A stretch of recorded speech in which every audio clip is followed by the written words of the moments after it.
we on? Yes, we on.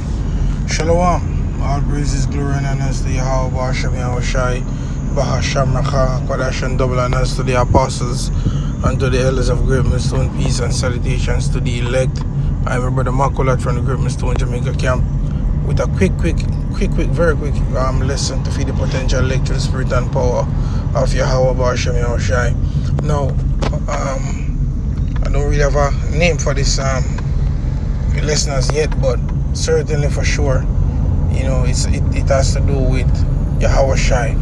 And you know, you see, the point that I'm gonna try to make with this lesson is that, you know, in dealing with the Most High, you have to go through Yahawashi, because at the end of the day, all things was given to Yahawashi, man. It's all about Yahawashi. Maybe I'm gonna call it this lesson, you know, that it's all about Yahawashi. Everything, you know, the glory, the praise, the fame, it's all about Yahawashi, man. And I'm gonna show you that. And one of the reasons for this lesson is that is a conversation that I had today with my sister, because I was speaking to her along the lines of, you know, she and her man basically saying that they're basically living in the mountains,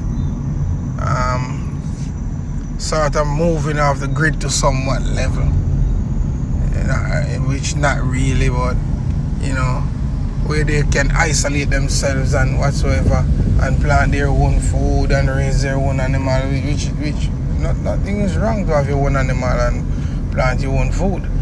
But I was reasoning to her, you know, letting her know that, look, if you're gonna walk as if you can do this thing without Yahawashi, then you and your man lost. And it's not just them. I'm just using them for the, you know, the basis of the lesson. But a lot of Israelites out there that would think that, you know, they should get married and build a life, you know, a home in this man's society, which Yahawashi basically tell you that first you would have to bind the strong man.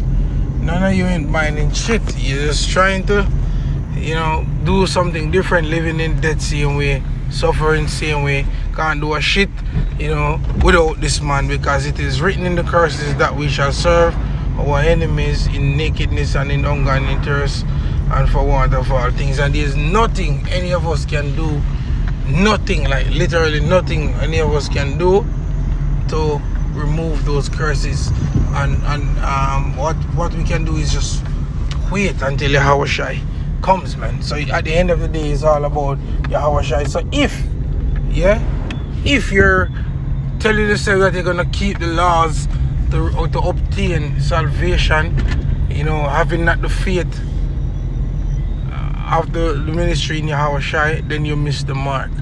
You know, then you miss the mark and you err not knowing the truth, man. See? So let me get Colossians chapter 1 verse 12, and it reads, giving thanks unto the Father which had made us meet to be partakers of the inheritance of the saints in light. Right? Now verse 13, what delivered us from the power of darkness and had translated us into his kingdom, into the kingdom of his dear Son. So whose kingdom is it? It is the Son's kingdom, Yahawashi. You know? So Yahawashi is the man. Yahawashi is the man. There's no getting around that, man. I always remember that, you know, there's a kingdom for us, man. And originally, the kingdom is for Yahawashi. The only thing is that Yahawashi ain't like Esau. You know, he's gonna share his wealth with us if so be we hold on to the end. Right? So verse 14, it says, in whom we have redemption through his blood, even the forgiveness of sins, who is the image of the invisible power, the firstborn of every creature. So he looks like his father. Yeah? And not only looks like his father, but his characteristics are like his father, man. You know, when as he said to I think it's Thomas. He said, when Thomas said, Show us the Father. Him say, you've been with me so long. Oh, you said, show us the Father. You know, when you see me, you see the Father. You know, because they are alike, man. You know.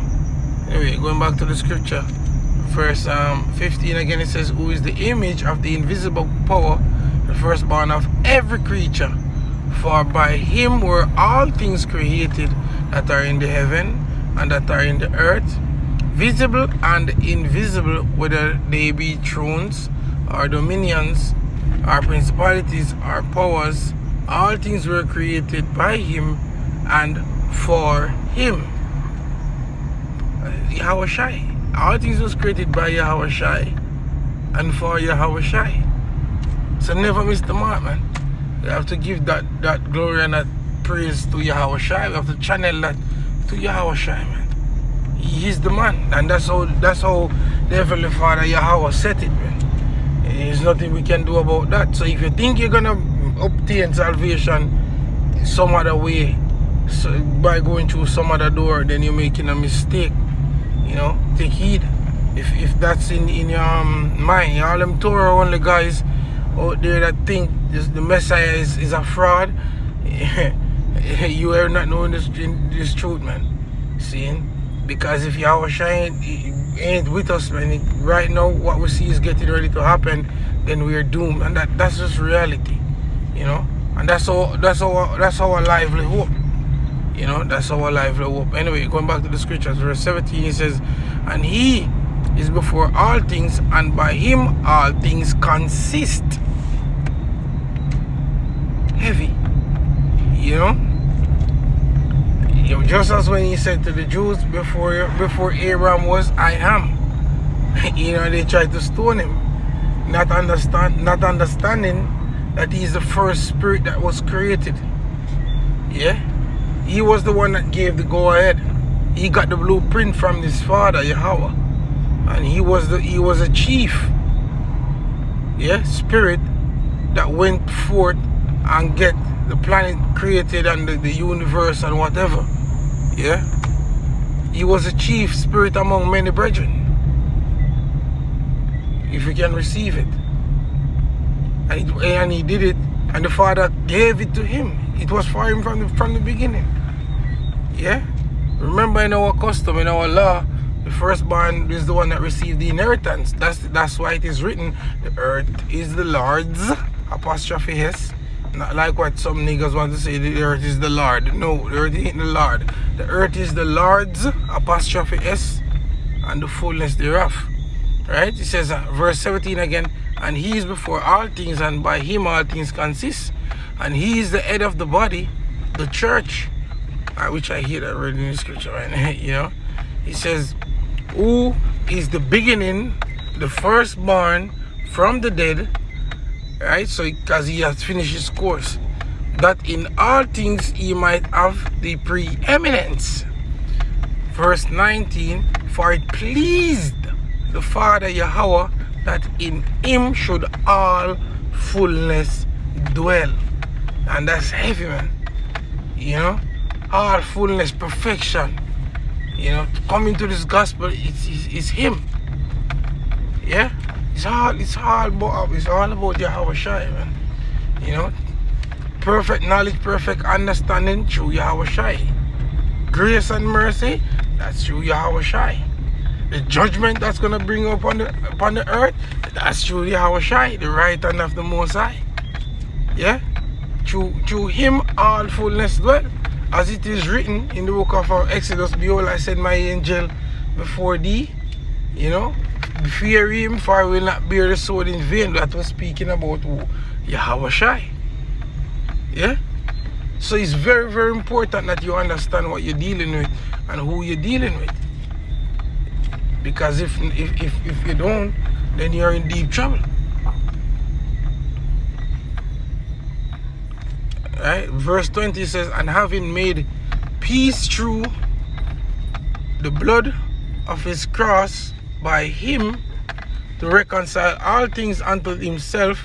By him, I say, whether they be things in earth or things in heaven, And you that were sometimes alienated and enemies in your mind by wicked works, yet know what? Reconcile. Yeah? And that was done by, the works of our Lord and Savior, Yahawashi. It all goes back to Yahawashi, man. So don't go around thinking that you can establish something separate from Yahawashi, man. You have niggas coming up now saying that they are in the second covenant. You crazy? So where is Yahawashi if you're in the second covenant? Because we ain't seen him. Which one of your niggas is Yahawashi, man? Because the scripture speak about that the Lord himself is going to be there. So, so if we're in the second covenant, where is Yahawashi? I would love for you guys to tell me where is Yahawashi. When you go to Romans chapter 10, it says, brethren, my heart desire and prayer to the Most High for Israel is that they might be saved. For I bear them record that they have a zeal of the Most High, but not according to knowledge. For they, being ignorant of Yahweh's righteousness, and going about to establish their own righteousness, have not submitted themselves unto the righteousness of the Most High. Right? For Yahawashi is the end of the law for righteousness, but to everyone that believeth. Right? So Yahawashi is the righteousness of the Most High, not Moses. Yahawashi is the one that remove us from the curse of the law. Becoming a curse, for our sakes. Maybe this is too deep for a lot of you niggas to receive, but that's just the reality. Yahawashi, he has become the curse of the law. So it all goes back to Yahawashi, man. So there's no other way. Yahawashi said, he's the door, man. And you have to come through that door. I'm so tired, man. I really want to get us some sleep now. So anyway, with that, through the spirit and power of Yahawashi, I hope that this lesson has been an edifying one. Shalom.